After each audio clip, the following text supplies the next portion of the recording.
Now, Harry and Meghan are struggling to hold on to publicists again. Last December, their 11th publicist resigned after the controversy following their appearance at Kris Jenner's 70th birthday party. Kinsey, they have now returned to working with Sunshine Sachs Morgan and Lilas.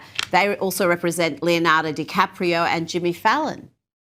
The definition of insanity is doing the same thing over and over and expecting different results. Thoughts and prayers to Sunshine Sachs. As detailed in Tom Bower's Revenge and Valentine Lowe's Courtiers, Meghan erupted after her 2017 Vanity Fair cover read with the headline, "She's just wild about Harry," phoning Ken Sunshine and Kaylee Thomas Morgan of Sunshine Sachs in fury. She also later described the headline as racist, citing its link to a 1939 Judy Garland song associated with blackface. So good luck to Sunshine Sachs. This sounds like a nightmare from Hades. It sounds like a nightmare. You can just see them assigning the person they hate in the office to Harry and Meghan. You deal with them, because whatever you do, they're going to be unhappy and it's going to all end in tears. They're calling it a nightmare from Hades, offering thoughts and prayers to a public relations firm, and dragging out 7-year-old headlines, hostile biographies, and long-expired grudges as if any of it qualifies as breaking news. Somehow, we're expected to believe that this theatrical performance is a serious update about Prince Harry and Meghan Markle in 2026. So stay right here, because what Sky News Australia just aired isn't journalism, analysis or insight. It's a tantrum dressed up as commentary, and today we're slowing it all the way down, peeling it apart layer by layer and exposing exactly why they're panicking so loudly. Sky News, Australia's manufacturing of crisis. There are no leaked emails, no confirmed insiders stepping forward with verified accounts of chaos or internal collapse. There is no paper trail, no clear timeline, no factual foundation beneath the dramatic language being hurled around with reckless abandon.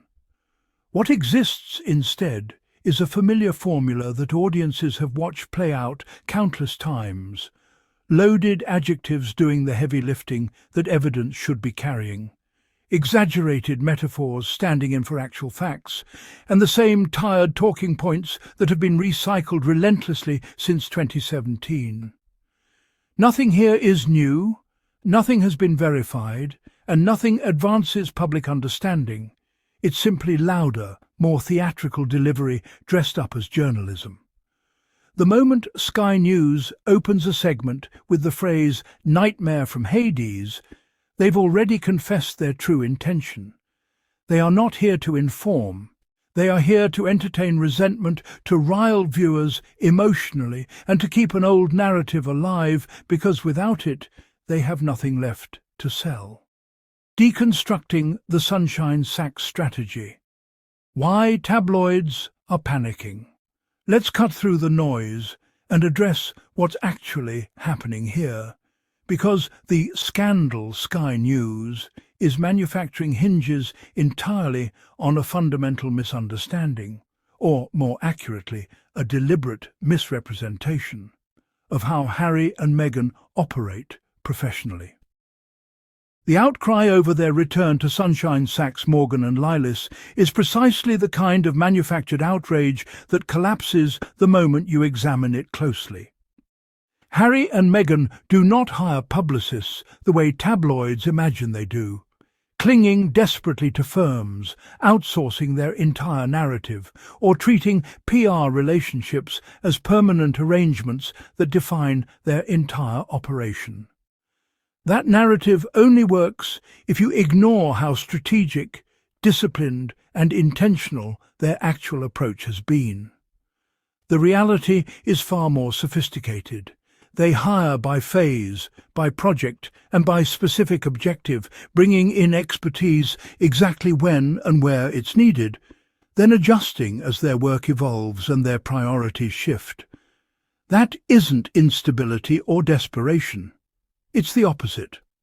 It's the kind of calculated decision-making that separates serious operators from those simply flailing around, hoping something sticks.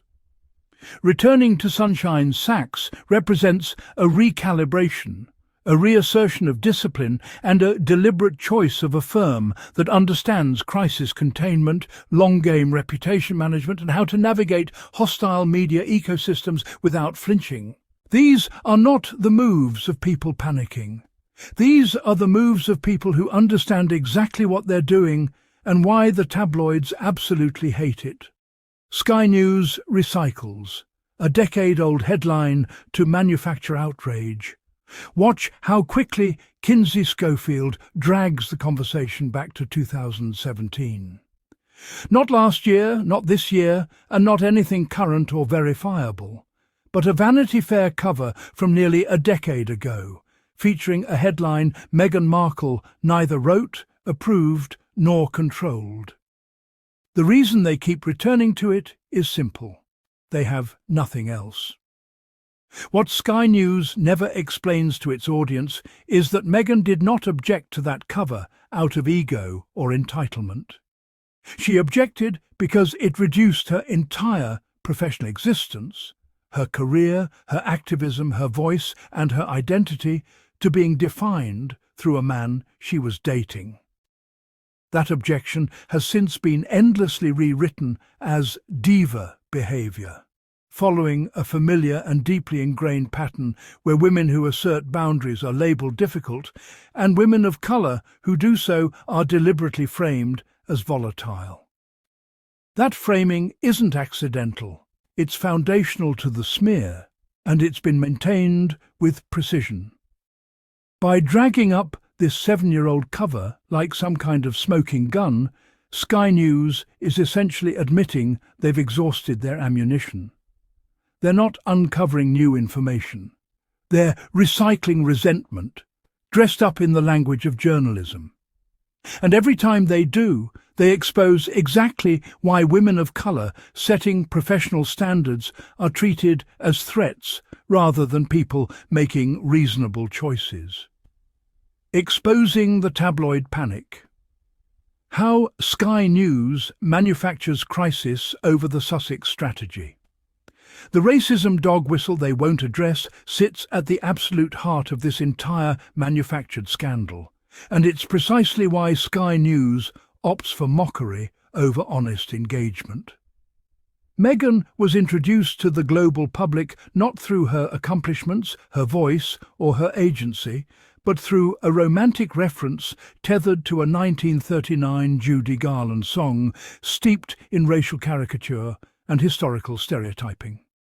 That framing wasn't accidental, it was foundational. Yet when Meghan dares to reference this context, Sky News rolls their eyes, cracks jokes, and moves swiftly past the question that demands real analysis.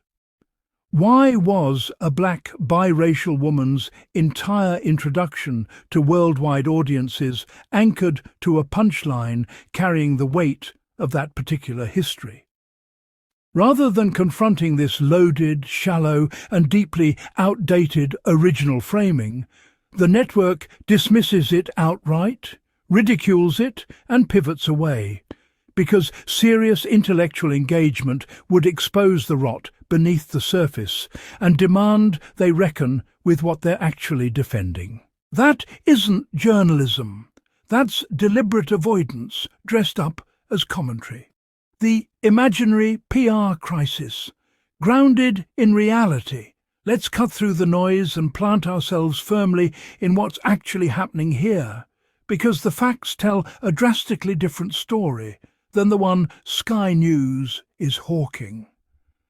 Prince Harry continues to rack up legal wins against the tabloid press, significant rulings that force uncomfortable conversations about media accountability, privacy violations, and institutional responsibility.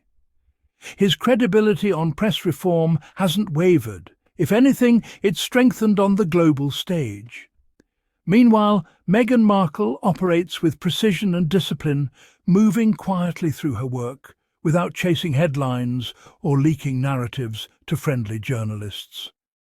She's chosen intention over reaction, timing over noise, and that strategic silence is precisely what's driving the tabloid ecosystem absolutely feral. The louder their critics scream, the clearer it becomes. They're not reacting to actual dysfunction or collapse, they're reacting to irrelevance. Harry and Meghan have stopped performing for an audience that demands constant explanation, constant justification, constant access. They've stopped feeding the machine. And when you starve a media ecosystem designed to feed on drama, outrage, and insider gossip, it doesn't go quietly. It screams louder.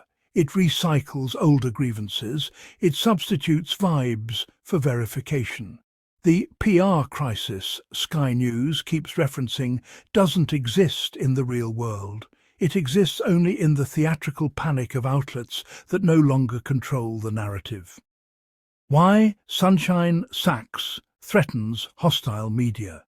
Here's what Sky News will never openly admit. Sunshine Sachs represents everything that terrifies tabloid operations and cable news outlets that depend on access, leaks, and the constant drip of background gossip to manufacture their narratives. The firm operates on a principle that hostile media ecosystems cannot survive without fuel, and Sunshine Sachs simply refuses to provide it. There are no selective leaks to friendly journalists, no off-the-record whispers attributed to sources close to the couple, and no background briefings designed to shape coverage or control the story. Without that oxygen, the entire machine suffocates. Fewer leaks mean fewer angles. Fewer angles mean fewer hit pieces. Fewer hit pieces mean pundits lose the access and proximity they've relied on to maintain relevance and influence. That is precisely why Sky News is mocking the partnership before it has even fully taken hold. Not because Sunshine Sachs represents chaos or failure, but because it represents a complete lockdown of the narrative access these outlets desperately need to survive. The mockery, the eye-rolling, the sneering dismissal of the firm's competence, it's all a tell. It's the sound of outlets that have been shut out, and they're angry about it. Media desperation exposed. When access dries up, when journalists resort to language like thoughts and prayers for a public relations firm, or fantasize about workplace suffering as though it were breaking news, you're not witnessing reporting. You're watching professional desperation masquerading as commentary. The resentment slips through every carefully chosen word, every theatrical pause, every sneer directed at imagined internal chaos. Real journalists do not mock people's livelihoods or conjure scenarios of workplace misery. They document facts, verify sources, and build arguments on evidence. What Sky News Australia delivered instead was pure frustration dressed up as analysis, revealing far more about their own state than about the Sussexes. The tone alone, bitter, mocking, eerily invested in imagined failure, exposes exactly what has happened. Their usual access points have evaporated. No leaks, no background briefings, no off-the-record whispers to build their narratives around. Sunshine Sachs has closed the door, and the media's response isn't to find new stories or pursue actual verification. It's to lash out at the very firm that dared to starve them of ammunition. That shift from reporting to resenting, from questioning to fantasizing, is the tell that nobody in this equation is actually in crisis, except the outlets frantically trying to convince you otherwise. T anat T non un. Squaddies must clock every single time Harry and Meghan regain narrative control, go quiet, make strategic decisions, and refuse to explain themselves on command. The media reacts in exactly the same way. They escalate the language, recycle old grievances, quote hostile books as if they are scripture, and substitute vibes for verification. Watch how the cycle repeats. The moment the Sussexes slip out of the spotlight or make moves without feeding the beast, tabloids panic and reach for the biggest, loudest adjectives in their arsenal. Nightmare, chaos, collapse. As if volume could compensate for the absence of actual evidence. Kinsey Schofield drags up 2017 headlines. Sky News invokes hell mythology. Pundits mock without facts because facts are no longer available to them. This isn't journalism responding to instability. It's a media ecosystem revealing its own irrelevance. The coverage crisis exposes not Sussex dysfunction, but tabloid desperation. The terrifying realization that Harry and Meghan have moved beyond the need for constant explanation, that silence is now their strategy, and that silence starves the very outlets that built their empires on access and controversy. When outlets stop reporting facts and start casting villains, when they trade verification for resentment, the outcome becomes clear. They are not documenting a crisis. They are manufacturing one because without it, they have nothing left to sell. That is the tell. That is the pattern. Clock it.